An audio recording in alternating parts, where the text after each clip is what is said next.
तो एयरपेट में रूसी हमले की ताजा तस्वीरें आपने देखी। इधर यूक्रेन की राजधानी कीव को रूसी सेना ने चारों तरफ से घेर रखा है।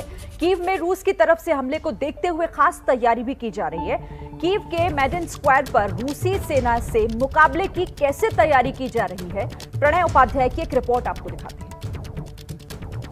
यूक्रेन की राजधानी कीव का ये मैदान स्क्वायर प्रतीक है लोगों के मूवमेंट का, यानी पीपल्स मूवमेंट का। लेकिन इस समय ये मैदान बना हुआ है मैदान जंग। कुछ इस तरीके की मोर्चाबंदी इस पूरे मैदान के ऊपर नजर आती है। ये रास्ता नीचे सबवे की तरफ जाता है, नीचे मेट्रो स्टेशन की तरफ जाता है, जिससे बम शेल्टर की तरह लोग इस्तेमाल कर रहे थे। लोग इसके अंदर रुके हुए थे। लेकिन इस समय ये जो मोर्चाबंदी हो रही है, ये जिस तरीके से सड़कों के ऊपर ब्लॉकेड लगाए गए हैं, जिस तरीके से यहाँ पर बंकर बनाए जा रहे हैं, मोर्चाबंदी बनाई जा रही है, ये सारी तैयारी इस लिहाज से हो रही है कि अगर रूसी सेनाएं यूक्रेन की राजधानी कीव के भीतर दाखिल होती हैं तो किस तरीके से उनका मुकाबला किया जाए। ये जो लोहे के टुकड़े आप देख रहे हैं, ये लोहे के जो है चेक हेजहॉग्स इन्हें कहा जाता है, ये रास्ता रोकने के काम में आते हैं। खासतौर पर फौजी वाहनों और टैंकों का रास्ता रोकने में भी ये सक्षम होते हैं और इसीलिए इन्हें इस तरीके से लगाया जाता है। ये कंक्रीट के बड़े बड़े जो ब्लॉकेड हैं वो लगाए गए हैं। इसके साथ ही इनके ऊपर जो रेत की बोरियां हैं वो लगाई गई हैं। साथ ही पीछे अगर आप देखें तो किस तरीके से यहाँ पर सैनिक मोर्चाबंदी है, अलग अलग जगह पर मोर्चाबंदी है। ऊपर की इमारतों से लेकर अलग अलग जगह पर हर दिशा के अंदर आपको जो लोग नजर आते हैं वो नागरिक कम, फौजी ज्यादा नजर आते हैं। और जो नागरिक भी हैं वो हथियारबंद नागरिक हैं खास तौर पर। और इस तरीके से जो फौजी नाकेबंदी है वो इस पूरे इलाके में की गई, जहां तक दूर तक नजर जाती है उस पूरे इलाके के अंदर लगातार इस तरीके के बंकर बनाए गए हैं, सैंडबैग्स लगाए गए हैं। ये सैंडबैग्स इस्तेमाल होते हैं फायरिंग के दौरान गोलियों को रोकने के लिए। साथ ही ये सैंडबैग्स इस्तेमाल होते हैं रास्ता रोकने के लिए। ये कंक्रीट के बड़े बड़े जो बुलडोजर्स हैं या कंक्रीट के बड़े बड़े ब्लॉक्स हैं उसके ऊपर इस तरीके से सैंडबैग्स रखे जा रहे हैं ताकि रास्ता रोका जा सके। सुबह से लेकर करीब 6 बार जो एयर अलर्ट के सायरन्स हैं वो बज चुके हैं इस शहर के अंदर और पूरा शहर जो है वो इस समय खौफ में नजर आता है। हर इमारत में जो महत्वपूर्ण इमारत है इस मैदान स्क्वायर की, क्योंकि इस मैदान स्क्वायर की एक बड़ी अहमियत ये भी है कि रूस के खिलाफ जो नाराजगी थी, लोगों का जो विद्रोह था या लोगों की का जो नाराजगी थी, उसका सबसे पहला इजहार इसी मैदान स्क्वायर के ऊपर हुआ था जब 2013-2014 के अंदर लोग यहां जमा हुए थे। यहां सरकार के साथ लोगों की भिड़ंत हुई थी और उसके बाद यहां पर करीब 100 लोगों की जान भी गई थी, जिनके प्रतीक जो हैं वहां पर नजर आते हैं। उन्हें हेवनली 100 कहा जाता है। उन 100 लोगों की तस्वीरें यहां लगा रखी हैं और ये वो जगह है जो रूस के खिलाफ यूक्रेन की नाराजगी के इजहार की जगह कही जाती है। यही वो जगह है जहां पर लोग इकट्ठा होते हैं और इसके बाद 2014 से लेकर क्राइमिया की घटना के बाद से लगातार लोग रूस के खिलाफ जो नाराजगी थी उसका इजहार इसी जगह पर करते रहे। और इसलिए ऐसे में इस जगह की हिफाजत यूक्रेन के लिए बहुत महत्वपूर्ण हो जाती है और यही कारण है कि यहाँ हर तरफ आपको इस तरीके के चेक हेजहॉग्स, ब्लॉकेड्स, बंकर वो नजर आते हैं। जो इमारतें हैं बड़ी महत्वपूर्ण इमारतें हैं, जैसे ये मिनिस्ट्री ऑफ एनर्जी है, इसके आसपास, इसके अलावा जो म्युनिसिपल कॉर्पोरेशन का ऑफिस है इसके आगे, वहां पर इन तमाम बड़ी महत्वपूर्ण इमारतों को पर जो सुरक्षा के इंतजाम हैं वो चाक चौबंद किए गए हैं। लोग यहां से निकलकर जा चुके हैं, लेकिन जो यहां पर मौजूद हैं वो सुरक्षा बल हैं और सुरक्षा के इंतजाम लगातार चाक चौबंद यहां पर किए जा रहे हैं, क्योंकि खतरा लगातार बरकरार है कीव पर। और सारी कोशिश इस बात को लेकर है कि किसी भी कीमत पर कीव को बचाया जाए। यही कोशिश यूक्रेन के हर सैनिक की इस समय फिलहाल यहां नजर आती है। कैमरामैन मुकेश के साथ प्रणय उपाध्याय, कीव, एबीपी न्यूज।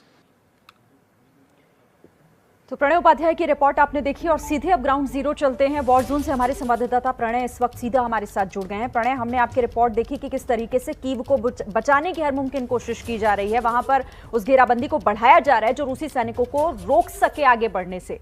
अभी क्या ताजा हालात है वहां पर?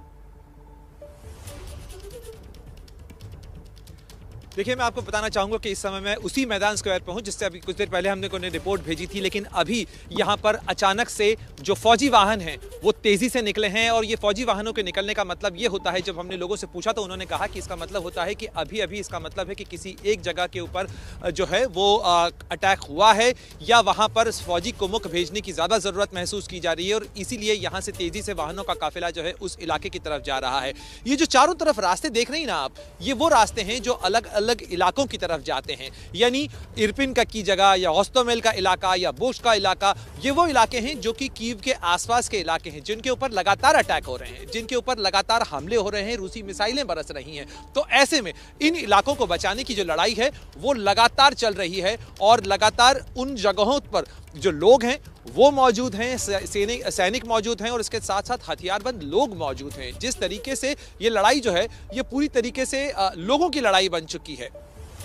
इस तरीके के साथ में यहाँ पर आप देखें किस तरीके से सुरक्षा के इंतजाम किए गए हैं। ये जो लोहे के आप गर्डर्स देख रही हैं ये कंस्ट्रक्शन का मटेरियल है, लेकिन लोगों ने कंस्ट्रक्शन के मटेरियल को निकाल कर रातों रात इस तरीके के जो चेक हेजहॉग्स हैं ये तैयार किए हैं, कंटीले तार तैयार किए हैं लगातार और उस पूरे शहर के अंदर कई जगह आपको इस तरीके के नाकेबंदी, इस तरीके के चेक पॉइंट्स नजर आते हैं जहां ये कंक्रीट के बुलडोजर्स रखे हुए हैं, उसके ऊपर सैंडबैग्स रखे हुए हैं और इस तरीके से सैनिक गश्त कर रहे हैं। लगातार जो गाड़ियां जा रही हैं, हमसे कई बार जो सुरक्षा बल हैं उन लोगों ने हमसे डॉक्यूमेंट्स पूछे, तमाम चीज़ों की जानकारी ली जाती है। कोई व्यक्ति कोई अपरिचित तो यहाँ नहीं है।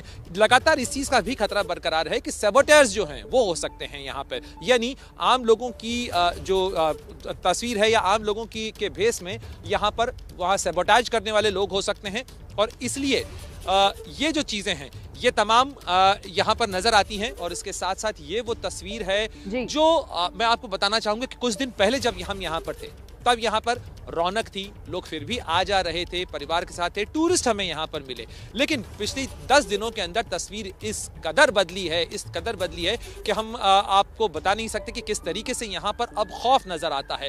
केवल सड़कों पर सायरन से बजाती हुई दौड़ती हुई गाड़ियाँ नजर आती हैं, एम्बुलेंसेज नजर आती हैं, सैनिक वाहन नजर आते हैं और इस तरीके से लगातार जो इमरजेंसी के सायरन्स हैं वो कीव में बज रहे हैं और पूरी कोशिश केवल इसी चीज़ की है कि आसपास की घेराबंदी, मल्टी लेयर सिक्योरिटी इस तरीके से की जाए कि किसी तरीके से रूसी सैनिकों की जो सैनिक कार्रवाई है वो यहाँ पर नहीं आ पाए। और आपने कुछ दिनों पहले हमने वीपी न्यूज़ पे दिखाया था कि किस तरीके से लोग मेट्रो स्टेशन में जी रहे हैं। ये मेट्रो स्टेशन की तरफ जाने वाला रास्ता है और ये रास्ता अब बंद कर दिया गया है। इस पर अब सैंडबैग्स लगे हुए हैं। ये सैंडबैग्स ही मोर्चाबंदी के लिए और इसके नीचे के जो सबवेज हैं, जो पब्लिक ट्रांसपोर्ट है वो बंद कर दिया गया है। इसका मतलब है कि ये सारी तस्वीर जो हम बता रहे हैं आपको ये केवल ये बताता है कि किस तरीके से कीव के ऊपर खतरा लगातार न केवल बरकरार है बल्कि लगातार बढ़ता जा रहा है और इस बढ़ते हुए खतरे के बीच में हर कीमत पर कीव के किले को बचाने की जो तैयारी है वो किस तरीके से मुकम्मल की गई है। जी बिल्कुल, बचाने की कोशिशें लगातार हो रही हैं, लेकिन इसका असर और इसका फायदा आखिर किस तरीके से यूक्रेन को मिलेगा यही समझने के लिए आप रहिएगा प्रणय हमारे साथ। आपके पास में फिर से आऊंगी।